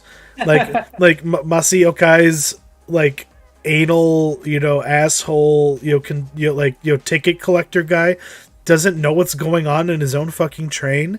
I call bullshit. Like there were some things where I was like, hold on now, how come no one's on the train anymore? But then they just casually be like, oh yeah, everyone's gotten off by now. I bought all the tickets. Isn't that what the White Death says? Exactly. Yeah, that's what happens at the end, is that eventually everyone is off the train because no one can keep going, except for them apparently. And yeah, I just wish there had been more of a follow up with Brad Pitt's character extending his stay on the train longer than he was supposed to be. Like there should have been more consequences. There should have, I don't know, I still appreciate everything that went into this because clearly a lot did, but all of the little vignettes and like all the little like mini backstories that everybody got just became too much. And like all the graphics popping up, like this is actually how many people were killed by lemonade and and tangerine, and it's just like, who gives a shit? I don't know. Like, they're not as clever or as cool as they think they are. Unfortunately, like throughout this movie, and yeah, Brad Pitt gives him his all, which is why he's the best. I don't know. Like he's kind of the king. He does the best he can with this, and he comes out looking pretty good because some of the comedic relief in this was so bad, like the Thomas the Tank Engine shit just made me want to just see, and that is a holdover from the book. Really? It's baked. It was baked in. Yeah, this wasn't just some random thing slapped in because the characters were British. It's just for some reason that character was like an otaku for Thomas the Tank Engine. Okay. And then they so weird. And that's why the characters became the geezer gangster, Guy Ritchie archetypes. Because like like Aaron Taylor Johnson, people forget that guy was in Kick-Ass and Kick-Ass 2. Like he's great for like manic, action-packed, adult humor-oriented shit. He's great casting, in my opinion, for this movie. But horrible characters. They only pay off in like a single moment that is delivered via a flashback. And it's just there for cheap emotional catharsis. But it worked for me, I guess. I don't, not to spoil anything. But yeah, it's like this is how that movie lets you know who is who. Because it's a mystery why they're all there. Like, why are all these people there and why are they all like crashing into each other right now? Who's the mastermind? And it's just 20 different rug pulls. It was me that caused all this. Actually, it was me. It was my plan all along. And it's just that, repeated ad nauseum until, like, spoiler alert. Even though it's not a spoiler, technically he's in the trailer, even though he doesn't look like him. I was like, oh, who's this random Japanese guy with the great hair that they've cast as like the heavy in this? And I did look no further. To my surprise, it's fucking Michael Shannon playing a fucking Russian Japanese expat gangster who has killed off all the other Yakuza and taken over organized crime in Japan, apparently. Yeah. It's just it's very, very random. It's I kind of forgot he was in the movie too. I mean, there's a lot of people I forgot were in the movie, and then they just kind of show up in like the second or third act. Like, I already mentioned it, but Zazie Beetz is like literally in this movie for like 10 minutes. And I have to ask you, was she actually a welcome addition to this film for you, or was that sarcasm? I think she was fine. I like her as an actress, and I thought the character was fine as kind of like she was like the one in the giant anime like character thing. Yeah. But why did she have to sound like Scary Terry from Rick and Morty and like drop a bitch at the end of every line? Oh yeah, that was kind of weird. I guess that's what I'm complaining about. Okay. Because otherwise Zazie Beetz is fine. I was just like, why is she just saying bitch at the end of every line, everything she says? It didn't work for me. But otherwise, I liked like the idea of when I was a kid, I used to read the Encyclopedia Britannica. I didn't have cable growing up, so I would flip through the Encyclopedia Britannica and I would read up on all the snakes, and the boom slang always terrified me. And like in its edition in this movie, I thought was kind of neat. And I just wish we had gotten to see more of what the boomslang had been up to before it got, before it meets its fate. Because the water bottle gets its whole story told, but that's the weird flashbacky Guy Ritchie type bullshit that, it's like this is like Snatch on a train mixed with Smoking Aces and a little bit of that, a little bit of this, and Thomas the Tank Engine. And since you brought up the water bottle, I want to say too that the product placement in this movie is so bad. Like the Fiji water and the everybody has a Sony cell phone, which it's like, who the fuck uses a Sony cell phone like nowadays? And And then the Audi, all the Audi cars, including the one at the end that Yeah, Sandra Bullock drives up in. and to their credit, they destroy it. Yeah. And I guess like a complete spoiler here. Did you appreciate the Ryan Reynolds cameo reveal, like the plot point, or was that just cheap all the way through? To just have it be, like the mistaken identity of it all. It's like, oh yeah, Carver was supposed to have this job. He called in sick. Oh yeah. Who's Carver? No, Yeah, that's Ryan I Reynolds liked being that. awesome. Yeah, like No, I liked the plot point itself, but I just yeah, didn't like the fact that it was Ryan the Reynolds stunt because casting of it. Okay, yeah, yeah, but I like the idea that, it's kind of like that like I shouldn't even, I wasn't even supposed to come into work today type joke, like from Clerks, yeah, like the I wasn't even supposed to work today or so yeah, I like the joke itself. That was good, but yeah. yeah, the Ryan Reynolds thing was so dumb, and it was clearly it was so obvious that they like took his face and like CGI'd it on another actor's body. He couldn't even be bothered to like show up to like walk away from an exploding car. Oh my god, yeah. I suppose that's a fair criticism. Yeah. Yeah, and having Bad Bunny in the movie just to have like his own cool like mini Desperado Robert Rodriguez-esque assassin background story.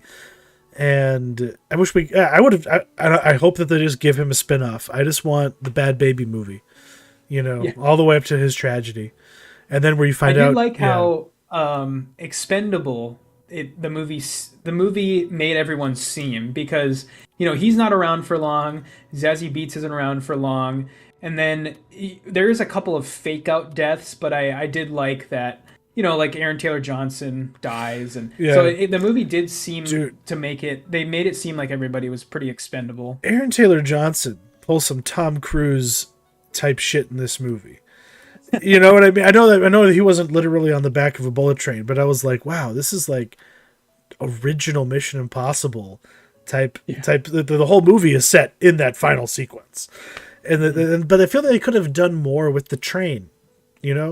Like Snowpiercer does more with its train. Oh yeah. Yeah, like I guess if I have a complaint, but yeah, like it's threading the needle. It's making a little bit of like all the material it's working with, all the vibes it's aping, all the style that it's peppering in there.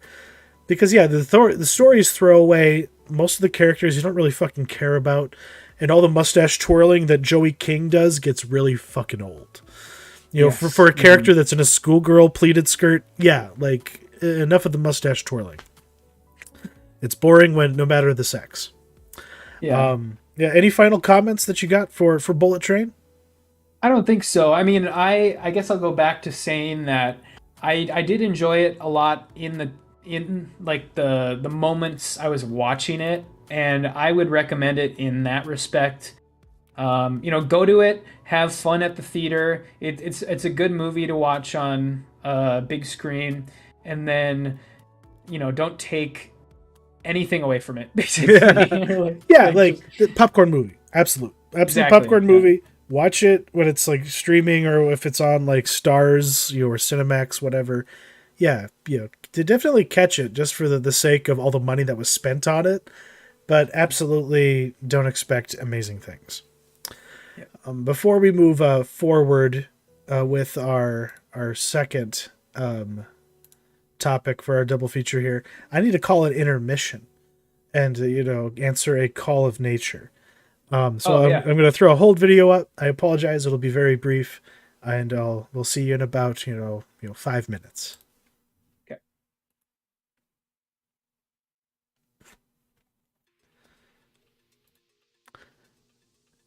Ideally, you can still hear me, right?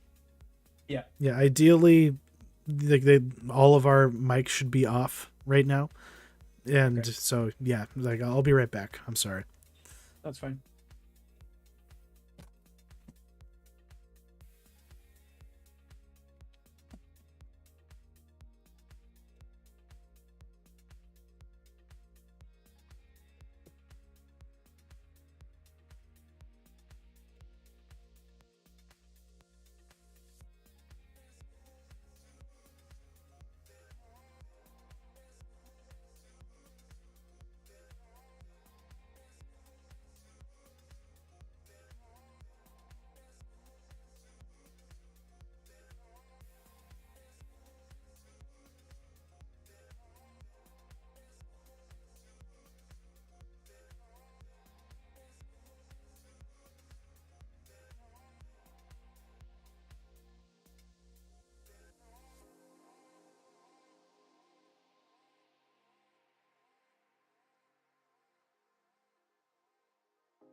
All right, we'll be coming back in.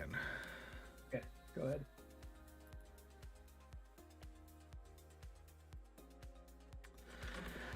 All right, we are back. Sorry about that, everybody. Moving on, though, to Prey. Now, the first time I ever saw Predator was on VHS with my Uncle Steve and my dad, and they, paused and fast-forwarded and muted the movie several times. But the only part of the movie that they didn't fast-forward through was anything like in the back end of the movie when it's just Schwarzenegger and his, fellow commandos getting hunted down and, him eventually going primitive and killing him.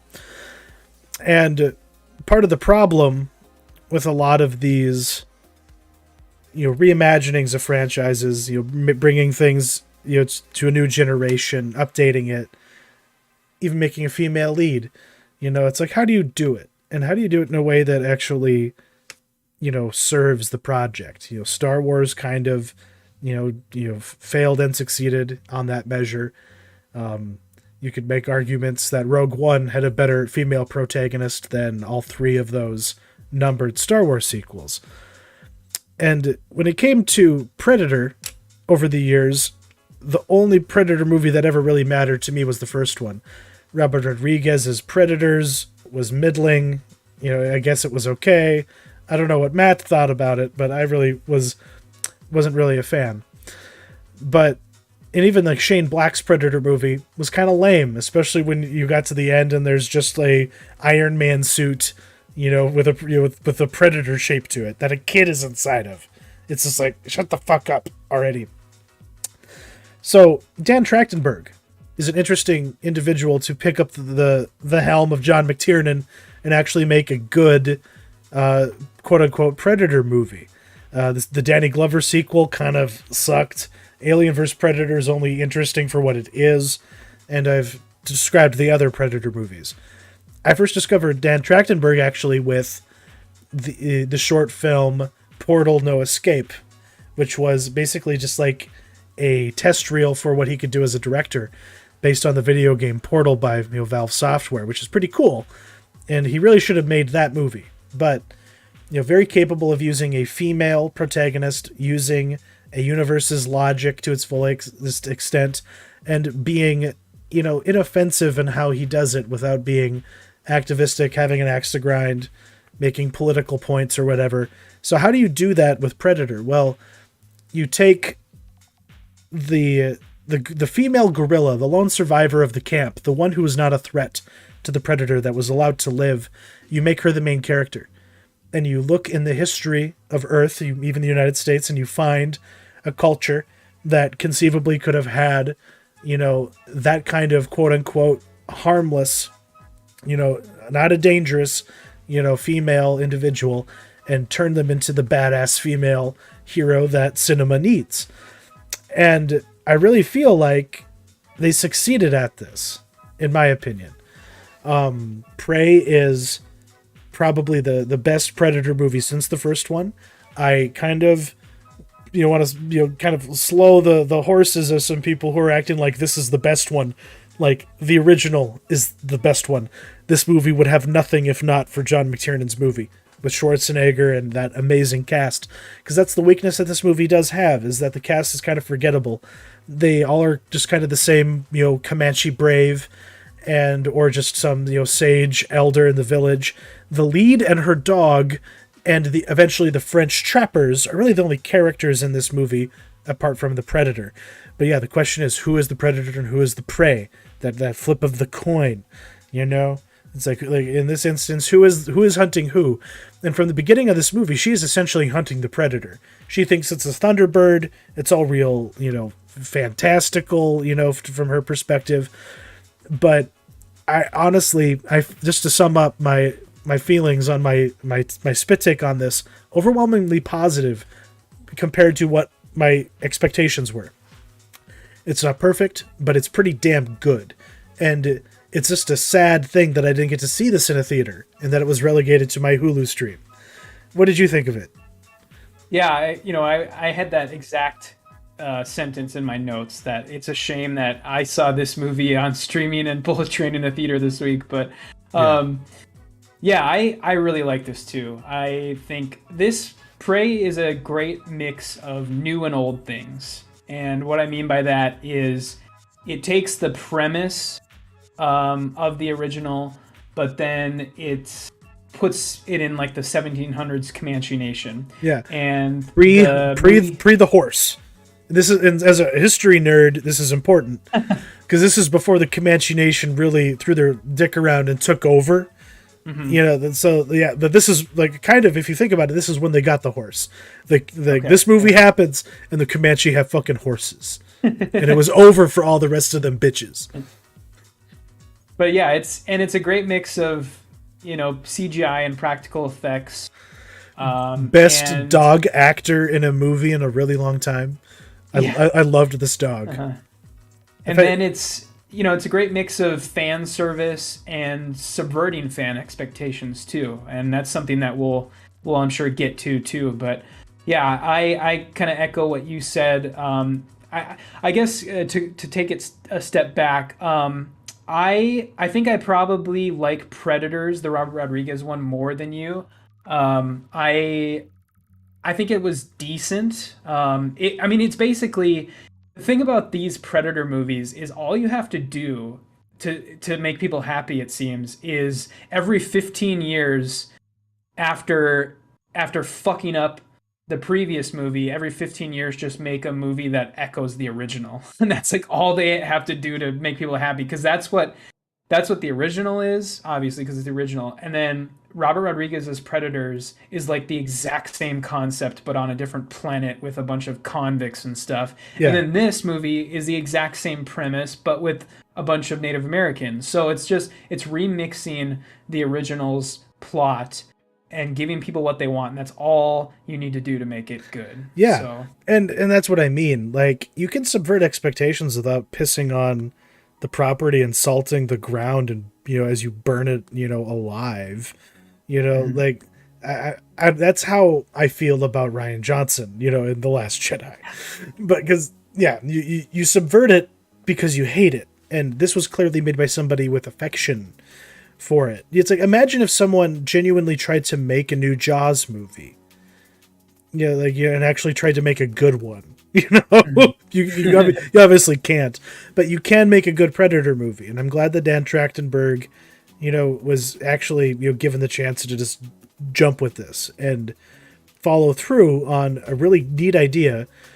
Yeah, you change the point of view. That's how you keep it fresh. You functionally, you put the perspective, you know, like with the people who are attacked by the Predator first, and then the more advanced, quote unquote advanced, but yeah, like the commando group, or the Voyagers, the Canadian trappers, the French-Canadian trappers show up, and suddenly you're in a totally different sort of situation. And they're like, yeah, we're hunting this thing. Like, we're going to catch this thing. You're going to help us do it, yada, yada. But, yeah, this as the movie progressed, it did so very naturally. As the Predator is revealed, it even does so in a unique way. That bear attack is really good. Honestly, I know, like, the effects are what they are, but I was kind of impressed with some of the creative decisions. Did that video stop? I guess I need to check my settings here. Yeah, go ahead. Yeah, there we go. Yeah, I was gonna call out that scene too. The Predator, like, holding the bear up in the air and it bleeding all over him to reveal. So good. Yeah, that was awesome. And that's what I mean. Like, there's lots of movies like that for fans of the original who want to have something really cool happen on screen involving your characters. And that's something that, like, people like Ridley Scott miss when they make movies like Prometheus and Alien Covenant. You gotta give people what they want. And James Cameron knows that, and it's a shame that James Cameron hasn't returned to the Alien franchise and hasn't done the same with his own Terminator franchise in a genuine way. Make another one. Direct it, motherfucker. Just don't sit back and let these hacks, you know, just you shit on your legacy with all these terrible sequels. Make something good for a change. And this movie was simple. It kept it simple, but it gave you great visuals good light spectacle and some really logical, coherent action. I really liked everything with her, like her axe on a stick that or not a stick, on that rope that she would just kind of throw around, and how she figured out how to kill this thing as her rite of passage. That's what the movie's about. Her prey in this movie is the predator, and if you're gonna play on the title of the movie, do it that way. I just have too much deep of an appreciation for the original movie not to appreciate all the awesome things that this movie does. Yeah, the one thing I really enjoyed is the sort of vast array of weaponry that he comes, because I mean, before this movie like cranked it to 11 when it got to that scene when they were like tied to the tree, and they were in that burned out forest, and the predator just had like weapon upon weapon and like just all the different like technology that he was using. Yeah, because that's when it breaks out, because that's the thing. More so than in any Predator movie that I can remember, this one actually felt like it was a ritualistic hunt. Like there was something ecstatic about like every kill that this Predator got. Like it was getting something cosmic out of every kill. And like working his way up the food chain. Exactly. Because in every other Predator movie, it's like they're just going they're going through their paces. This one felt like, oh no, I am all about this. And I loved the look, the bone plate to its to its like visor. This is the best Predator, most unique Predator that I like since the first one. And I enjoyed how it was presented. Because, this was just a clash of two different cultures that probably have a lot in common as far as their belief systems go. One just has spaceships and, like, tracking, like, bolt guns. And the other just has Stone Age tools. I want to, I guess, talk a little bit about, like, the subversion of expectations. I really enjoyed when it got to that scene where she fell into the mud pit. Yeah. I was like, okay, here we go. Like, this is going to be the scene where she comes out of the mud pit with the mud on, and then she's going to realize that the thing can't see her. But it was like, no, that's not what's going to happen here at all. And I love that. I loved how they did that. And then even, to go back to the trappers again, they did such a good job hiding the trappers from the movie's marketing material, because I don't think anybody had any idea any of that stuff was in the movie. No clue. And to me, that is what like added to like the successes of it, because I was like, how does this work as a Predator movie if there's really just the Comanche and the Predator? Like, who else is involved? And it makes sense that it would be these guys. And as far as how it relates to the skeleton of the original movie, everything falls into place as soon as they show up. And the only image that I could find of them is the one that I threw in there at the end of the reel that I made. Because, that's how successfully they were hidden. They're nowhere on Google. Yeah. And the other thing, too, I'll mention is I like how they incorporated the flintlock pistol, as far as like the easy thing to do would have been for her to use the pistol, and then for her to realize like, no, white man weapon bad, bow and arrow good, and that would have been like the easy, like the cheap easy commentary. But it was interesting that she actually like used it effectively to a point, and actually shot it and like got the predator and stuff, and the guy showed her how to use it, because that's what I mean. That's like, as far as the authenticity of honoring what really happens in history that we can verify, that's exactly what happened. Suddenly, they're running into the Europeans more often. They're getting more of their technology, more of their customs, more of their their animals, getting the horses, learning how they cultivate grain and corn and such to an even greater extent than they know how to. And suddenly it's like, oh shit, we're just leveling up. And then you know what I mean? And that's what happens. And I agree with you. The lesson is, okay, no, what I have isn't good enough to kill this thing. I need to use anything that I can come up with. and I will use the white man's weapons. I will I will learn his dirty ways, and I will kill this thing and bring its head back to my people. Bathed in its neon blood. It just had such a satisfying conclusion, and that's what I mean. Compare this to Ghostbusters 2016, the most worthless piece of shit movie made for nobody. This movie does what supposedly that and every like really terrible woke empowerment movie sets out to do, and it actually does it in a way that isn't just men suck and don't listen to women, even though that happens to an extent, but it's just because these people have never encountered something legitimately this supernatural, because realists, despite their belief systems, they only encounter real things. You know what I mean? Like, there's no Native American legends. The Wendigo isn't running around in the woods right now either. The only monster that they've really ever encountered has been this thing, and they were not ready for it, just like the Commandos in the original movie weren't ready for it. So that's what I mean. It gets what made the original unique as far as muscly action movie 80s guy movies were like, and what horror movies could be. And it legitimately does a good job of making the Predator scary again, making it badass again. And it still gives you a badass bitch as your protagonist.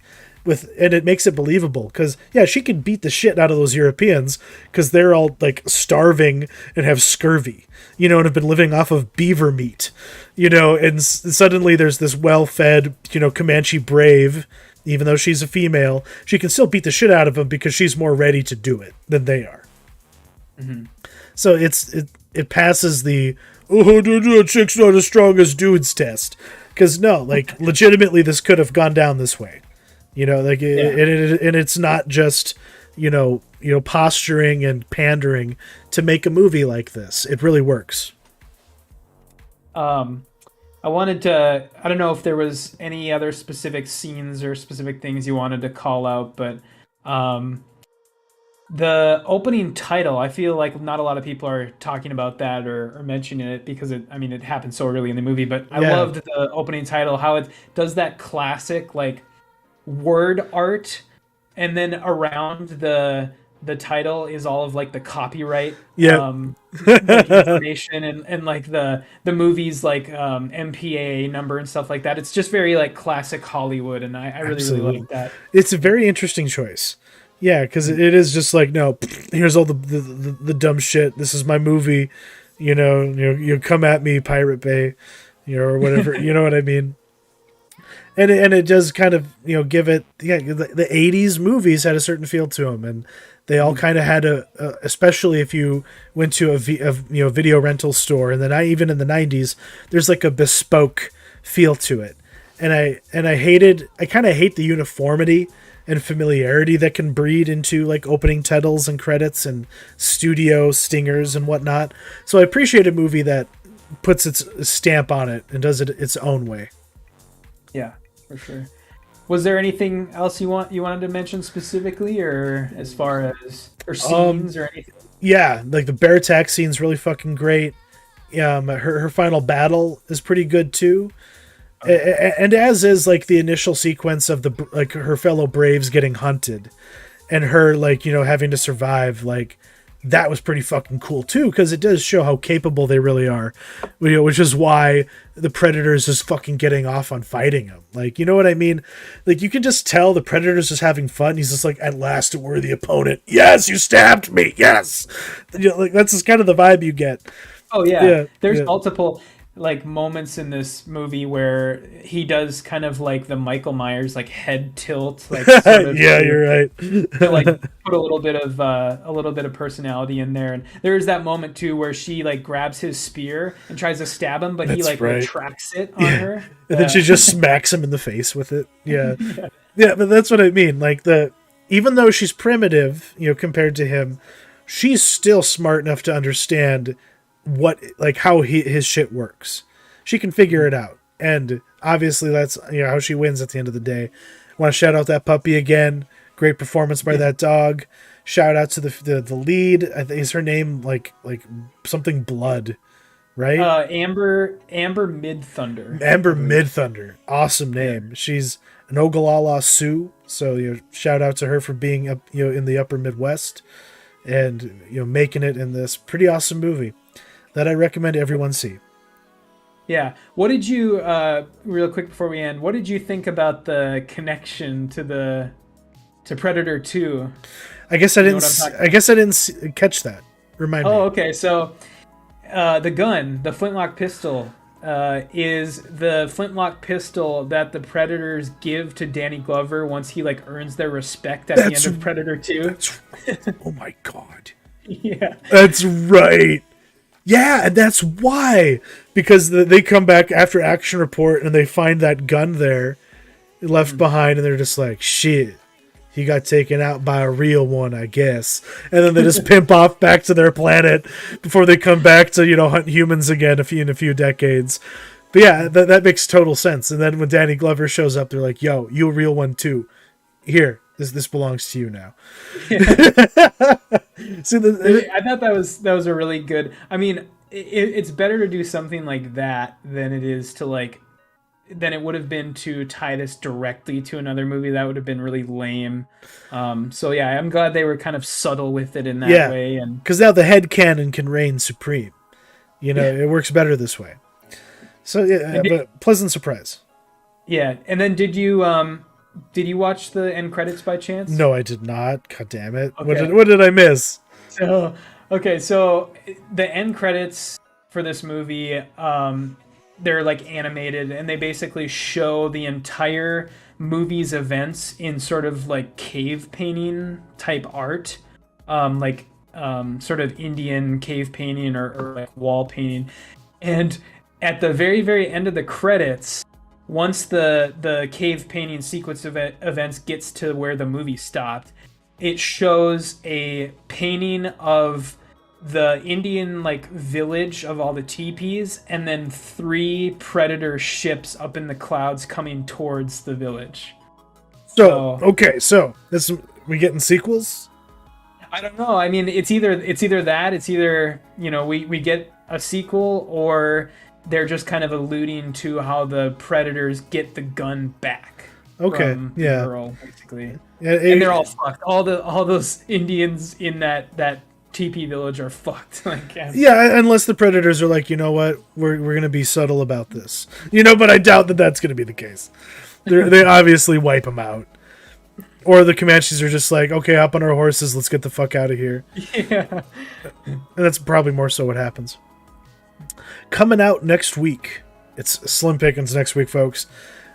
We have a movie I haven't heard of. We talk about Spectacle getting stuck on a radio tower. Yeah, or cell phone tower or something. It's basically the movie Open Water, but in the air instead of in the sea, essentially. I mean, I guess, but gosh, we're really scraping the bottom of the barrel here as far as premises are concerned. Yeah. Fortunately. Okay, probably a few more seconds here.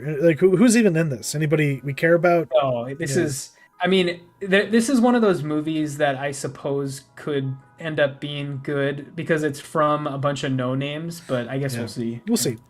We also have our old friend Jamie Foxx playing a vampire hunter in LA in Day Shift, which just feels like 17 other movies that Netflix has made recently.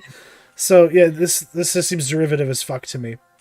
Yeah, this is actually from, I was looking into the people behind this, and it's interesting we're talking about this episode because this is also from another John Wick stuntman turned director. His name's J.J. Perry, so... They're a menace, dude. It's almost as bad as anybody who was in a Judd Apatow movie, or ever interned for him, We also got I Am Groot. Is this going to be an animated show for kids? It's 5 short films that are about Groot and Rocket, I believe. Cute. I'm here for it. And then we have Apple TV Plus being like, okay, people, it's time to get serious now. It's time to talk about hurricanes and hospitals fucking up. That's really all I know about this. And it's Vera Farmiga?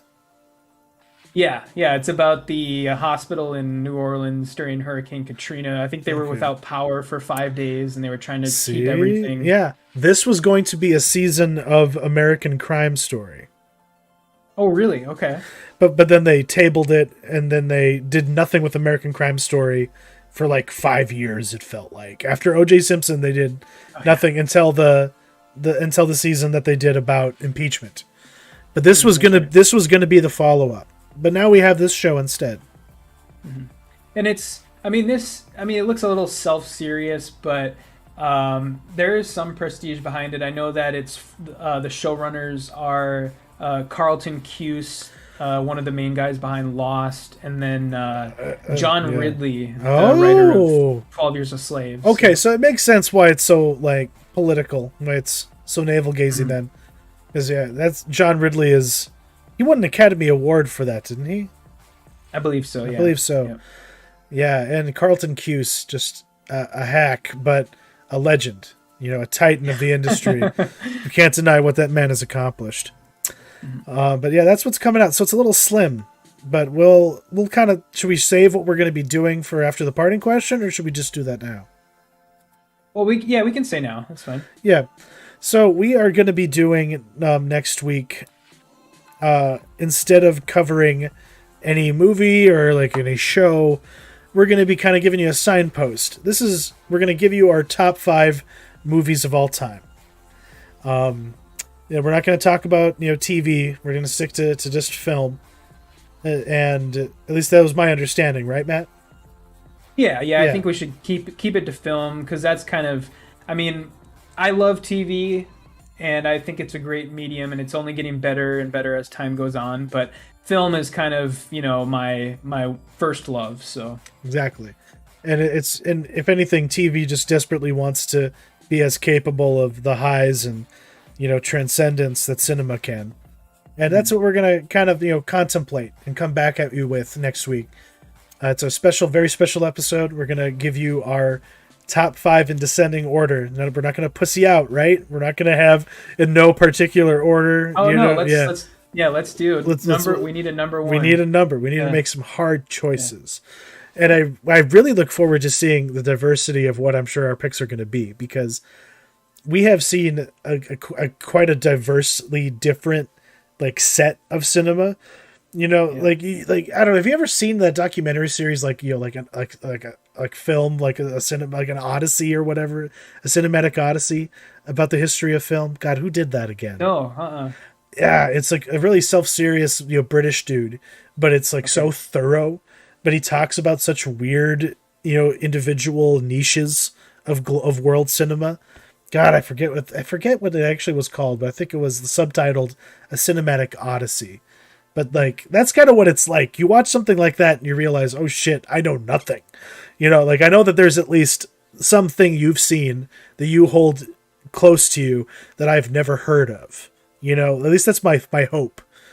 Instead of just like knowing, oh yeah, that makes sense. I can imagine you picking that. No, it's going to be Schindler's List, Jurassic Park, Halloween, the original, like the most generic stuff ever. Because that's kind of the purpose behind this. We want you to get to know us. We want our audience to kind of take a look at us and be like, okay, that's who these guys are. That's what their tastes are. And maybe get to know a little bit more about us, individually and personally, beyond just our spit takes at, what we watched this week, or, what Ezra Miller has been up to lately. Which, God knows, with Warner Media doing what they're doing, who the fuck knows what Ezra Miller is going to be doing anytime soon. They basically should just let Tim Burton get back together with Michael Keaton, and they should just make a third Batman movie. They should, yeah. That would be cool. That would be. It would give him. It would also give him like, hopefully some sort of peace, because he is now in. I think Michael Keaton's Batman is slated to show up in 3 things that probably aren't gonna come out. So that's insane. Or at least his footage is being removed. Yeah, his footage, like Aquaman 2, his footage is being removed. So yeah, it sucks for him. It sucks for him just to come full circle. But we do have a parting question from Matt this week. Let's give it a chance to play. Yeah. I don't know why I put so much in the pre-roll on. Oh, that's okay. Yeah, I just to kind of set it up. I was thinking about my thing about Blonde this week, So I had leaks on the mind, and so I want to know what your most indelible memory is related to leaks in movies, like leaked footage or leaked scripts or leaked trailers or anything, set photos. Yeah. So Oh god. It's gonna be hard for me to settle on one because I have a lot of good memories back in the days of being really plugged in, paying attention to Ain't It Cool News for all the latest leaks and like secret Chinese cam ripped trailers for yeah, movies because they get the trailers first, that kind of shit. Yeah, I'm all for that. That'll be fun. yeah, it should be fun. Yeah, and I have a pretty. I would like to think I have a good story for this one. It might be a story I've already told you at some Yeah, point in our lives, but it's very personal to me. and it's for the podcast. This is Yeah. for the record. That's what this is all about as far as the oral history of the cinematic experience. Every voice matters. That's why we give you ours for free. We spend money to do this. I pay for a Canva subscription, for crying out loud. I what I could do is what my sister did. You know what my sister fucking did? She told me this because she was making a fancy presentation for her side hustle. My dad has multiple nonprofits he has created over the years, and she used his nonprofit credentials so she could get a Canva subscription, a pro subscription, for free. Oh, nice. Okay. Never has my father offered me that privilege. So I know who he really loves. No, that's a good idea. Yeah, make a nonprofit or create a student account or something. Absolutely. That's the name of the game. And one last little tag to throw us away before we go. Angie picked a movie out yesterday that just blew my fucking mind. But it's relevant because of what my least favorite thing from this year was, which was God's Favorite Idiot. So Oh, yeah. basically, somebody decided, hey, like the Christopher Guest, like mockumentaries, Yeah. like Waiting for Guffman and Best in Show and A Mighty Wind. I could Yep. do that, and I'll do that with whatever hack, like improv comedy troupe that Melissa McCarthy and her husband were involved in, along with like a half dozen of other random ass people from the '90s, including Phil Lamar for some reason, and that one black chick from Reno 911. Oh, yeah. I know who you're talking about. Yeah, so I had never heard of this, but it's called Bake Off. And it's one of the most inexplicable things I've ever seen. But it's on Is it Tubi. like Great British Bake Off, like parody then, or Basically, but I'm not sure if it was made Okay. in 2016 or if because it's supposedly set in 2006, but the production codes at the end say 2016. And it does look like high definition. But yeah, it's a weird ass fucking movie.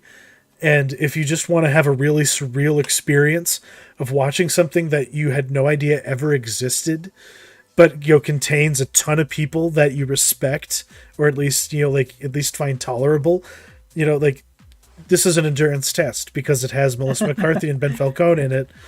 But it's a bizarre thing because it's like, yeah, they don't make movies like this anymore, and it's because no one else can do it as well as Christopher Guest can. So just fucking don't try.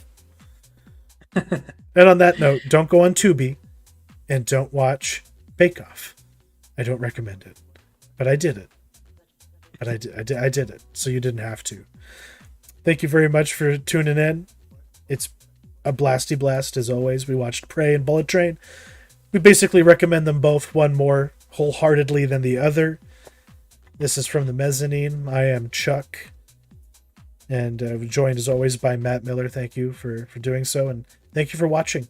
And have a good night, everybody. See ya.